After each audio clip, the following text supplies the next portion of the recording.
FC DJ, Jeanne d'Arc, Colombe, San Pedro et Juventus.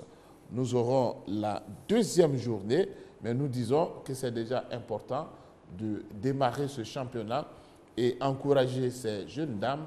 Nous pensons que les moyens vont être mis à la disposition de cette équipe nationale parce que nous connaissons déjà quand cette compétition commence et nous savons aussi quand nous étions qualifiés pour cette Coupe du Monde et donc il ne faut pas qu'on soit surpris le jour du coup d'envoi de cette Coupe du Monde des dames. C'est notre première participation et nous ne devons pas partir pour simplement figurer. Nous allons parler maintenant des éliminatoires des Jeux africains, messieurs. Là encore, il y a quelques soucis parce que notre équipe nationale Espoir est éliminée ici à Abidjan par le Burkina Faso. L'équipe nationale Espoir avait été battue au match aller 2-1 et puis ensuite au match retour 0-0. Avantage donc pour le Burkina Faso. C'est un peu une déception pour vous, Choalio? Oui, forcément c'est une déception. Lorsqu'on joue un match, le match aller, vous perdez 2-1. Je dirais que 2-1 en déplacement, c'est une belle défaite, puisque vous avez toutes vos cartes en main. Mais malheureusement, nos garçons se sont fait accrocher ici 0-0.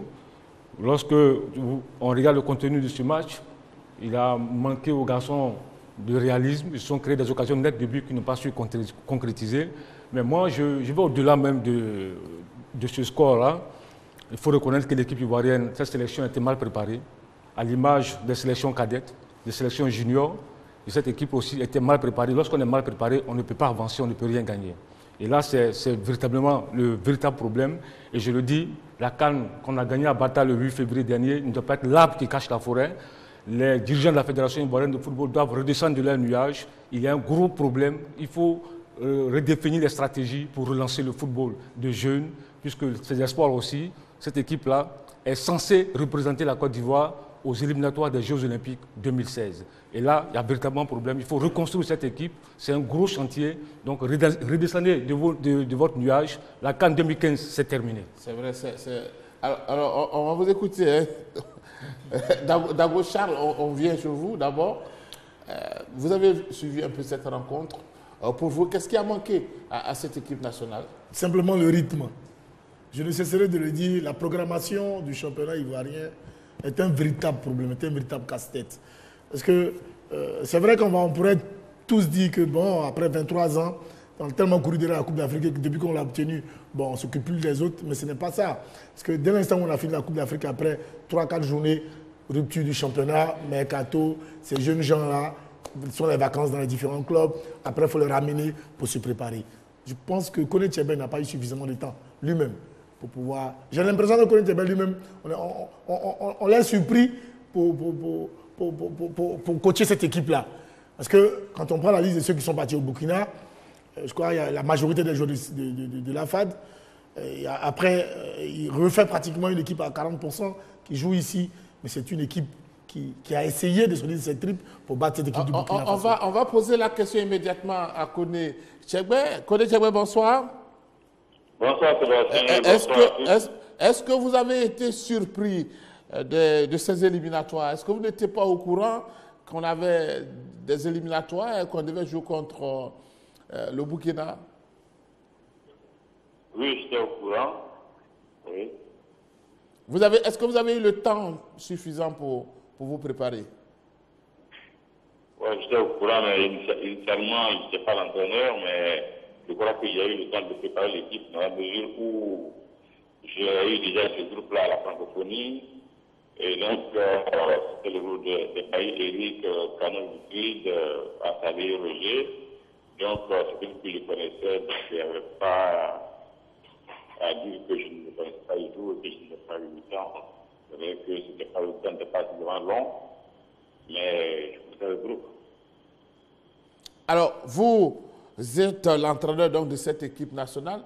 Qu'est-ce qui s'est présenté comme problème à votre niveau et au niveau des joueurs? Le problème au niveau du jeu, il faut seulement dire que pour constituer une équipe, il faut d'abord voir si d'abord tu as un bon gardien de but. Après le gardien de but, on va du côté de la défense. Nous avons un seul gardien de but qui joue en Ligue 1, qui est titulaire, c'est Chèque. Après lui, il n'y a pas de gardien titulaire. Les défenseurs, il y en a pas beaucoup, titulaires dans le club. Au milieu de terrain, nous avons les problèmes du numéro 10. Voilà. Et en attaque, surtout, il y avait énormément de problèmes, puisque, je ne sais pas si vous connaissez un nom d'un joueur de moins de 22 ans qui est excellent attaquant actuellement en Côte d'Ivoire. Bon, nous avons donc essayé de trouver un équilibre ou d'aller avec, non pas dévier. Donc nous avons trouvé un dispositif en losange. Nous avons essayé d'animer. Nous avons donc mis des attaquants. Nous avons même un milieu de terrain offensif en attaquant. Et puis après nous avons trouvé un attaquant à l'Africa. Mais il faut dire que ce match là nous sommes éliminés, pas forcément sur un seul match. Hein. Voilà, parce qu'au match aller, nous avons quand même 4 occasions de but net, un contre un face au gardien, nous avons marqué un but. Malheureusement, on perd le match à la fin sur 2 occasions. Alors, donc, déjà, c'est vrai que sur les 2 rencontres, vous avez inscrit un seul but et c'est ce sont les 2 buts inscrits par le Burkina donc, qui a qualifié cette équipe. Mais vous l'avez dit vous-même, vous avez manqué un peu de joueurs pour constituer véritablement cette équipe à temps. Je n'ai pas compris. Vous avez eu du mal à constituer cette équipe nationale. Bon, le problème est que nous n'avons pas eu juste 2 joueurs. Il n'y avait pas Henri Joueur, puisque la SEC était en Coupe d'Afrique. Bon, on avait ce David à la SEC était en Coupe d'Afrique. Mais à part le problème d'attaquant véritable qui manquait d'expérience, nous avons construit avec une équipe équilibrée. Donc, le match de retour ici, le Burkina ayant un but d'avance, a préféré jouer derrière, fermer tout. Et je vous dis aussi qu'au vu des 2 feuilles de match, le Burkina avait renforcé son équipe parce que là-bas, il faut le reconnaître, nous étions au-dessus de. Nous avons loupé 4 minutes au cas de but. Alors, on a même pensé qu'ils allaient exploser.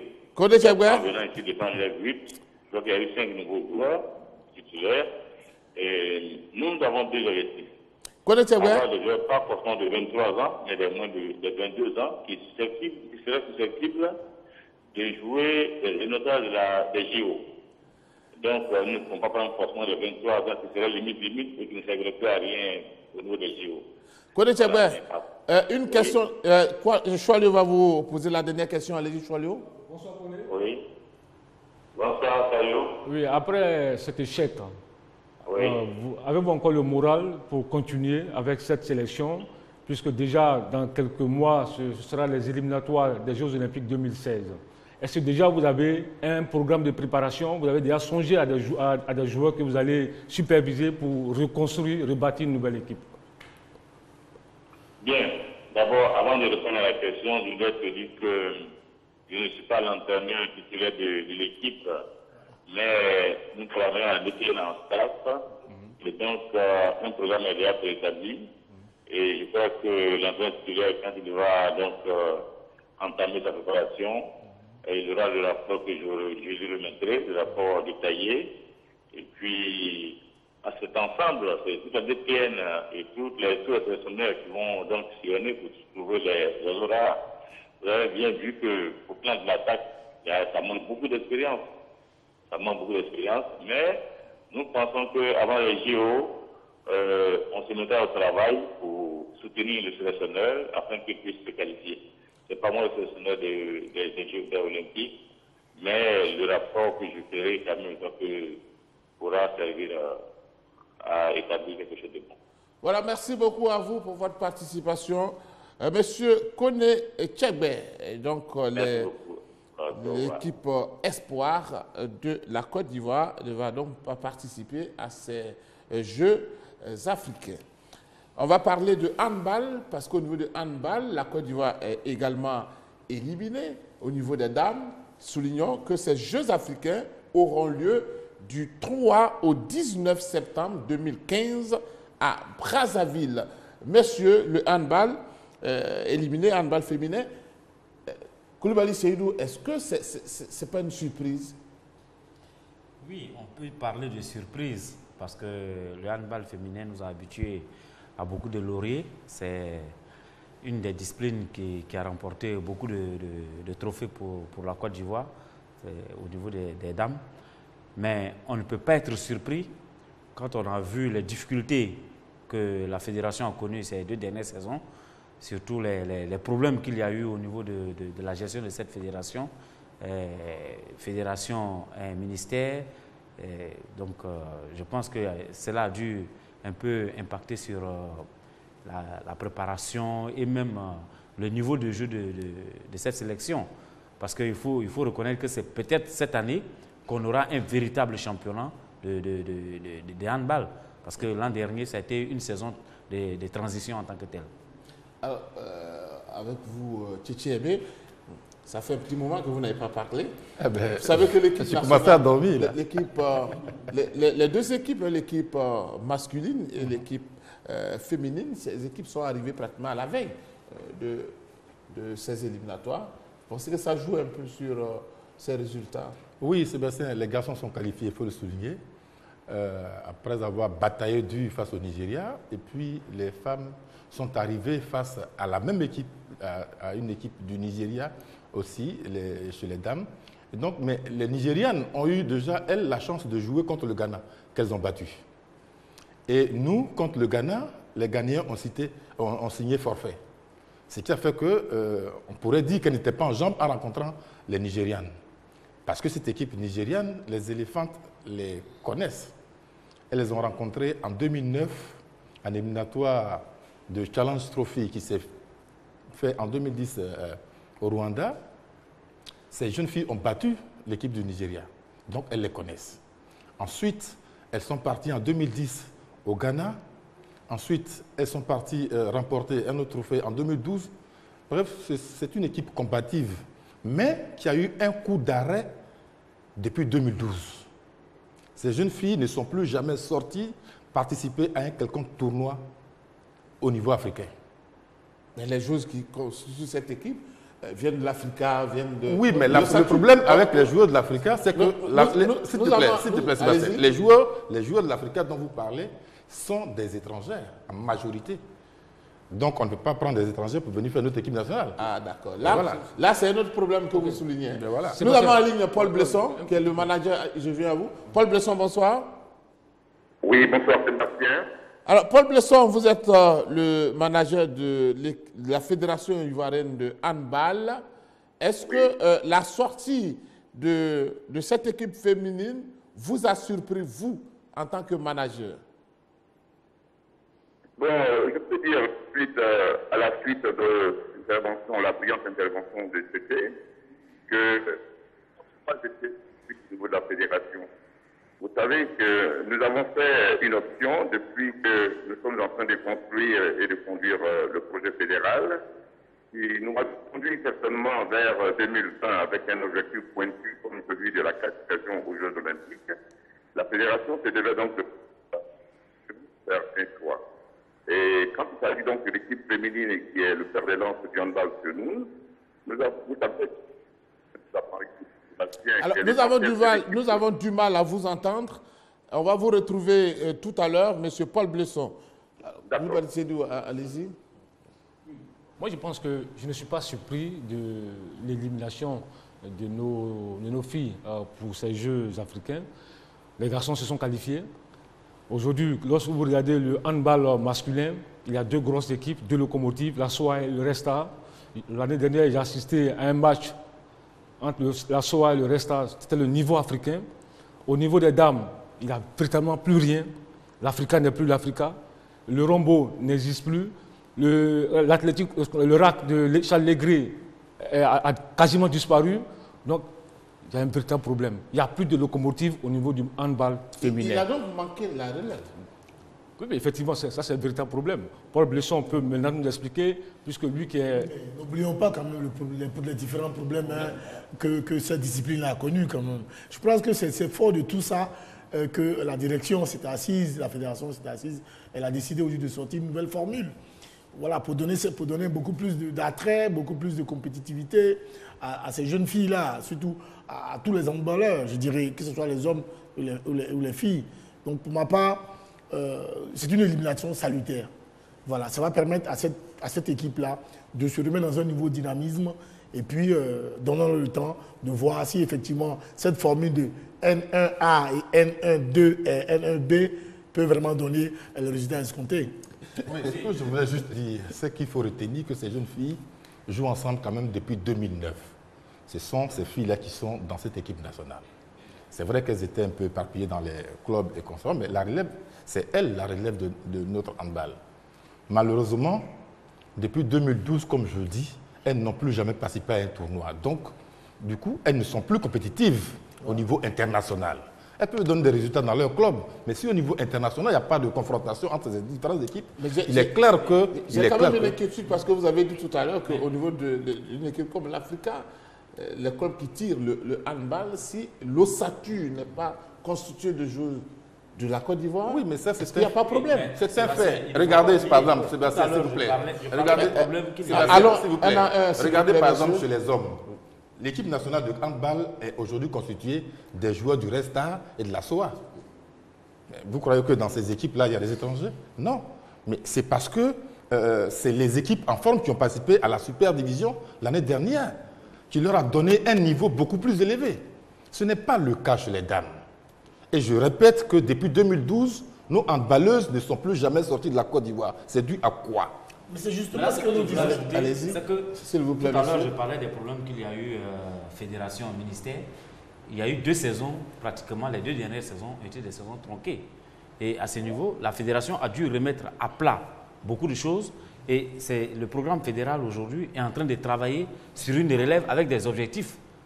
Je pense que si on avait Blesson en ligne, il aurait pu nous expliquer un peu plus. Parce que la fédération a plus d'objectifs. L'objectif aujourd'hui n'est pas forcément les Jeux africains dans l'immédiat.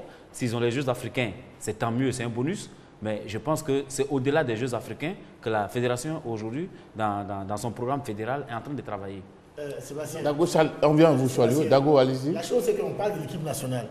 Mais l'équipe nationale n'est que, je vais dire à la limite, la somme des joueuses qui viennent de l'Africa, du RAC et autres. Mais dans ces différents clubs-là, il y a eu tellement de problèmes aussi. Parce que l'Africa Sport, qui a été ce fleuron du handball au niveau des filles, on sait quel type de problème que ce club a traversé. Donc, il ne pouvait pas être dans des conditions pour donner de bonnes joueuses. Donc, je veux dire, n'occultons pas, effectivement, tous ces problèmes-là que les différents clubs eux-mêmes, d'abord, ont connus. Et qu'aujourd'hui, nous payons maintenant la voilà, c'est tout nous payons aujourd'hui. Faites heureusement les gens. Mais justement, vous me rejoignez, c'est ce que je suis en train de dire. Voilà. Au niveau du handball féminin, il n'y a plus de grosses équipes. Ça, c'est une réalité. L'Africa n'est plus l'Africa. Le RAC, c'est quasiment une équipe morte. Aujourd'hui, au niveau de Tanda, il y a un effort qui est fait au niveau du recrutement, mais le Tanda n'a pas... Du Rambo, mais Tanda n'a pas encore ce niveau-là. Donc, véritablement, on ne peut pas avoir une grosse sélection nationale sans de grands joueurs. Et c'est forcément les équipes locales qui fournissent des joueurs aux sélections. Mais si vous n'avez pas de bonnes équipes, franchement, ça va se ressentir sur la sélection nationale. Chez les garçons, il y a 2 grandes équipes. Resta, SOA. C'est vraiment le niveau africain.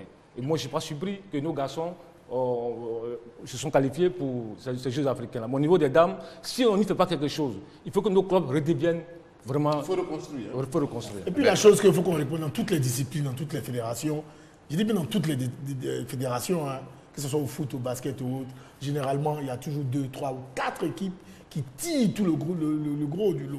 Et donc, au niveau du foot, c'est toujours comme ça, au niveau du handball et au niveau du basket. Mais malheureusement, au niveau du handball, c'est le calme plat. Il n'y a pas un club aujourd'hui, au niveau du handball, au niveau des filles, qui peut tirer les autres du haut. Donc, fort heureusement, ils se sont assis, ils ont réfléchi, ils nous ont sorti une formule. Nous espérons que cette formule-là va vraiment rendre ces joueuses-là compétitives et que la saison prochaine, on aura une superbe équipe nationale. Paul Blesson, vous êtes avec nous? Oui. Alors, Paul Blesson, qu'est-ce qui va se passer maintenant? Il va falloir tout reconstruire? Je suis vraiment heureux à écouter le plateau de cette émission parce que vous êtes en plein dans le sujet donc, de la Fédération ivoirienne de handball. Paul Besson, nous avons véritablement du mal à vous entendre. Et donc, ça va être la prochaine fois, hein, parce que nous ne pouvons pas vous entendre. Merci beaucoup pour votre participation, messieurs. Allez-y, Dagouchal. Mais donc, c'est ce que je disais, il faut forcément qu'au niveau des hommes, tant que c'est fait au niveau des hommes, avec 2 grandes équipes aujourd'hui à partir desquelles on a une équipe nationale, il faudra que la fédération songe à des clubs comme le RAC, le Rambo ou l'Africa, pour tirer les autres vers le haut et puis avoir une superbe équipe nationale. Mais bon, mais comme heureusement, je le dis et je cesserai de le répéter, moi j'attends de voir cette formule-là. Parce que franchement, une formule à 6 seulement, pour parler de Ligue 1 au niveau du handball, moi je trouve que bon, c'est faire facilement la part belle à ces équipes-là et puis bon, ne pas encourager, parce que je suis de ceux qui pensent qu'il faut toujours encourager les plus petits aussi quand même. Oui, le problème avec ces équipes dont vous parlez, les plus petits, on a montré les scores ici, hein, c'est que quand on les rencontre, quand on rencontre des équipes qui sont un peu plus bien outillées pour cette ligue, pour ce championnat, c'est que ce sont des scores fleuves. Or, quand vous encaissez, vous marquez 50 buts, 30 buts à une équipe qui n'a aucune structure, qui n'a aucune moyen, mais qui n'a pour nom que le handball ou une équipe comme ça, ça fait un peu bizarre. Vous êtes heureux, mais après... Vous êtes heureux, mais vous n'apprenez rien. Ça ne paye pas. Et c'est pour ça qu'ils ont justement réparti ce championnat-là pour que les meilleurs se retrouvent dans l'élite et puissent s'affronter.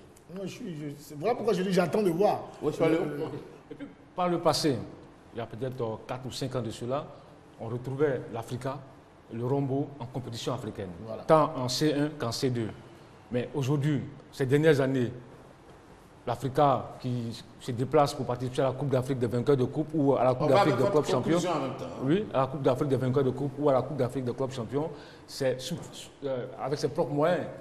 L'Africa n'a quand même pas le soutien du ministère de l'État de Côte d'Ivoire. Le président de l'Africa Sport, Paul Gogwa, se débat pour vraiment engager son équipe. Après l'Africa, derrière, il n'y a rien. Ni le Rombo qui a disparu, ni le RAC qui n'arrive même plus à tenir. C'est pour vous dire, on ne retrouve même pas nos équipes en compétition africaine. Comment vous voulez avoir une équipe forte, avoir des joueuses expérimentées qui puissent tenir la dragée aux autres? Merci beaucoup, Koulibaly Seydou. Oui, votre conclusion pas forcément sur le handball. Hein? Oui, mais je préfère conclure sur le handball pour dire que je rejoins Choualou. Parce que ces équipes-là ont participé aux compétitions africaines ces dernières saisons sur fonds propres. Alors que quand même, il y a quand même non seulement la fédération, mais le ministère aussi des sports qui existe. Donc, c'est vous dire que c'est très difficile pour ces équipes. Et puis la formule du championnat telle qu'il est présenté aujourd'hui, je pense qu'il y a une formule promotion et une formule relégation. Donc ça va permettre au club de jouer beaucoup plus de matchs et de mettre dans le projet fédéral, comme le projet fédéral le définit, de permettre aux équipes d'avoir beaucoup plus de matchs dans les jambes et de pouvoir être plus compétitives. Dagouchal? Moi, mon mot de fin, je m'adresserai plutôt au Sport San Pedro. Parce qu'ils ont vraiment dignement représenté la Côte d'Ivoire sur l'échiquier africain. Et les retrouver dans les profondeurs du classement, je suis vraiment écœuré. Je souhaite vivement qu'ils y mettent beaucoup d'humilité, beaucoup de travail et du sérieux pour que cette équipe qui nous a représenté là retrouve vraiment toute sa splendeur. Parce que c'est humiliant vraiment de se retrouver à un certain niveau et que seulement après 3 mois se trouve dans le premier du classement. Je trouve que ce n'est pas intéressant. Tchétchémé, allez-y. Oui, la SEC Mimosa est le dernier représentant du football ivoirien sur le plan international. Il faudra que Alain Guamene puisse tenir un langage comme il a su le faire et comme il sait le faire à ses poulains face aux 11 frères 11 créateurs de Bamako. Ensuite, pour la Coupe du Monde féminine, le championnat national vient de commencer. Bon, quels sont les objectifs? Madame n'a pas pu nous répondre parce que la ligne n'était pas bonne.